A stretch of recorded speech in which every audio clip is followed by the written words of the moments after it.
নারীর জন্য জান্নাতে যাওয়া খুব সহজ। তার এক পা, নারীর এক পা জান্নাতে এমনি ঢুকে আসছে। আর কিছু কাজ করলে, 4টা কাজ করলে বাকি পাটাও জান্নাতে ঢুকাই দিবে কে? বিশ্বনবী বলেছেন 4টা কাজ যদি কোনো নারী ঠিকঠাক মতো এই দুনিয়ার বুকে করতে পারে, আল্লাহ তাআলা 8টা জান্নাতের দরজাই নারীর জন্য খুলে দিবে।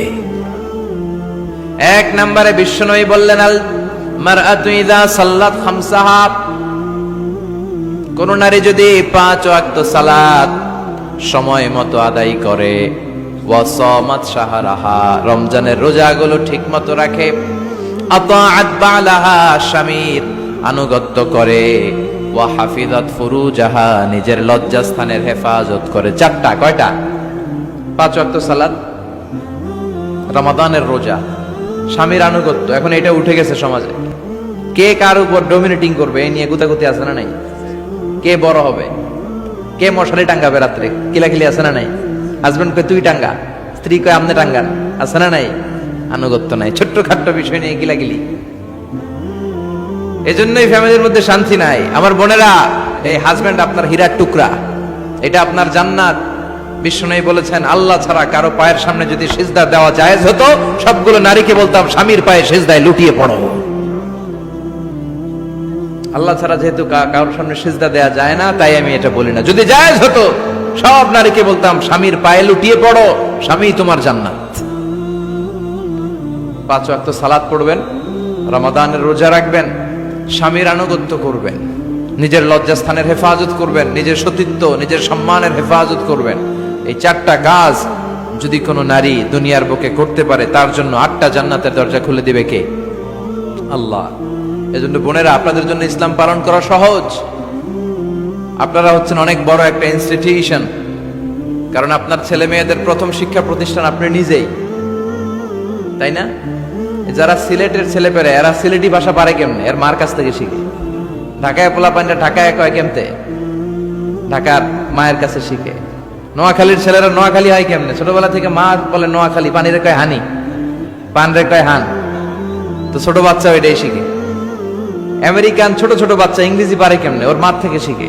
তাহলে মা প্রথম শিক্ষা প্রতিষ্ঠান নয়? মা হচ্ছে the first institution for every child.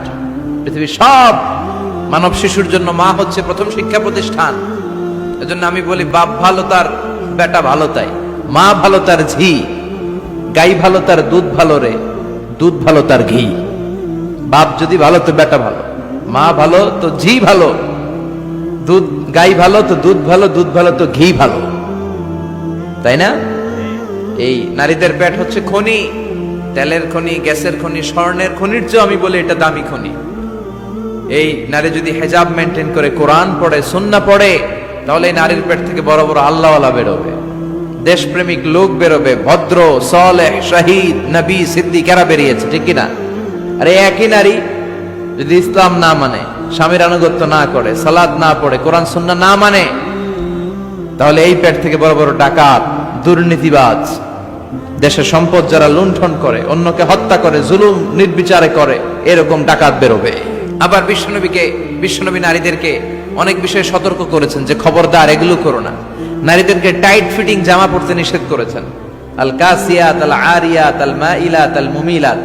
কিছু কিছু বোনেরা এমন টাইট বোরকা পরে, তার দেহের সব উঁচু নিচু ভাঁজ টের পাওয়া যায়, পুরুষরা আরো বেশি আকৃষ্ট হয়। এই বোনদের ব্যাপারে আমি বলি, বিশ্বনবী বলেছেন, লা ইয়াদখুলনাল জান্নাতা ওয়া লা ইয়াজিদনা রিহাহা। তারা জান্নাতে তো ঢুকবেই না, জান্নাতের ঘ্রাণও এদের নাকে লাগবে না। এখান থেকে জান্নাতে পৌঁছতে আরো 500 বছরের রাস্তা, এত দূরে থাকতেই জান্নাতের ঘ্রাণ আপনার নাকে এসে ধাক্কা দিবে। তারপর ওই নারীরা জান্নাতে ঢুকতে পারবে না। টাইট ফিটিং জামা আছে না নাই? এখন বোরকার মধ্যে অনেক ডিজাইন, ইদানিং এদিকে কিছু ডিজাইন করে পরে, এদিকে করো না, এদিকে করো না, এদিকে করো না, 4টা গম্বুজ বানায় এই জায়গায়, আছে না নাই?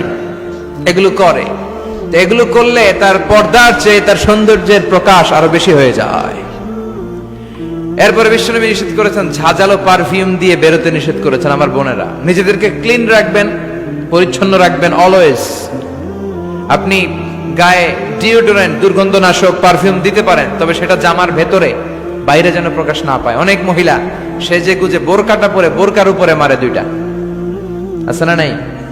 এই ঝাঁঝালো গন্ধ আশেপাশের যতগুলো পুরুষের নাকে যাবে আপনার প্রতি আকৃষ্ট হবে। বিশ্বনবী নারীদেরকে জানিয়াদের সাথে তুলনা করেছেন, বলেছেন এরা জিনাকারী, এরা পর্দাওয়ালী নয়, এরা বোরকা পরে বেরোলেও লাভ হবে না, এরা জিনাকারিনী। কারণ এরা এদের গায়ের ঝাঁঝালো পারফিউম সুগন্ধ দিয়ে পরপুরুষকে আকৃষ্ট করার চেষ্টা করেছে। এটা করবেন না। তাহলে টাইট ফিটিং বোরকা পরবেন না, ঢিলে ঢালা পরবেন, পাতলা জামা পরবেন না যে জামা দিয়ে আপনার শরীর দেখা যায়। নাম্বার 3, ঝাঁঝালো কোনো পারফিউম গায়ের মধ্যে মাখবেন না। নাম্বার 4, বিষ্ণু বলেছেন খবরদার আলগা চুল লাগাবে না কোনো নারীরা। অনেক নারীর চুল হয়তো ছোট, সে আলগা চুল লাগায়া সুন্দরী সাজে, বিশ্ব সুন্দরী ঐশ্বরিয়া রায় হইতে চায়। আছে না নাই? না, আল্লাহ যেটা দিয়েছে ওইটাতে আপনি সন্তুষ্ট থাকেন, আলগা চুল লাগাবেন না। এরপর বিষ্ণু ব্রু প্লাক করতে নিষেধ করছে। ব্রু প্লাক আছে না, পার্লারে গেলে কিভাবে যেন এদিক দিয়ে ব্রু প্লাক করে একেবারে চিকন করে দেয় এই দুইটা। না, এটা নিষেধ। ব্রু প্লাক করতে বিশ্বনবী নিষেধ করেছেন। আমার বোনেরা, আপনারা এটা করবেন না। এরপরে বিশ্বনবী নিষেধ করেছেন তোমরা একে অপরকে লাআনত দিবে না। 2 কারণে নারীরা জাহান্নামে যাবে বেশি। বিশ্বনবী মেরাজ থেকে এসে বললেন, ইয়া মা'আশারান নিসা, ও নারীরা, তাসাদ্দাকনা, তোমরা বেশি বেশি সদকা করো, দান খয়রাত করো। নারীরা বললেন কেন? আমাদের বললেন কেন? বিশ্বনবী বললেন, উরিতু কুন্না আকসারা আহলিন নার, আমি জাহান্নামে দেখেছি পুরুষের চেয়ে নারীরাই বেশি জাহান্নামী হবে। কি কারণে? 2টা কারণ। তাকফুরনাল আশিরা, অধিকাংশ নারীরাই স্বামীর অস্বীকৃতি করে। স্বামী যা দেয় এতে সন্তুষ্ট থাকতে চায় না। আছে না নাই? স্বামীর কি চাকরি, কি ব্যবসা, তার উপার্জন কতটুকু, এটাও আপনার দেখার দরকার। আছে না নাই? এখানেই তো আপনার সবরের বিষয়। জান্নাত তেমনি এমনি আসবে না বোন, আপনাকে সবর করতে হবে। স্বামীর নাশুকরি করবেন না। পাশের বাড়ির ভাবিরা তো এত মোটা নেকলেস কিনা দিছে, তুমি দাও না কেন? এদের ঘরে তো দামি সোফা সেট, আমার ঘরে নাই কেন? এদের তো এটা করে, এদের তো এটা দিছে হাজবেন্ড, আমারা দাও না কেন? এই যে নাশুকরি, এটা তাকে জাহান্নামী বানাবে। 2 নাম্বার, তুকসিরনাল লা'না, তোমরা একে অপরের উপর লানত দাও। নারীরা রেগে গেলেই একজন আরেকজনের লানত দেয়। হেতের উপরে আল্লাহর ঠেড়া হইতো, হেতের উপরে আল্লাহর গজব হইতো, মানে তার উপর আল্লাহর গজব পড়ুক। এইভাবে ঝগড়া লাগলে এক মহিলা আরেক মহিলাকে লানত দেয়। তো এগুলো করা যাবে না। স্বামীর নাশুকরি করা যাবে না, এরপর লানত দেয়া যাবে না। এই যে বিষ্ণুনবী যেগুলো নিষেধ করলেন, এগুলো থেকে যদি আমরা বেঁচে থাকি, আর যে 4টা কাজের কথা বললেন, এগুলো যদি আমরা করি, তাহলে জান্নাতে যাওয়ার পথকে আমাদের জন্য সহজ করে দিবে কে?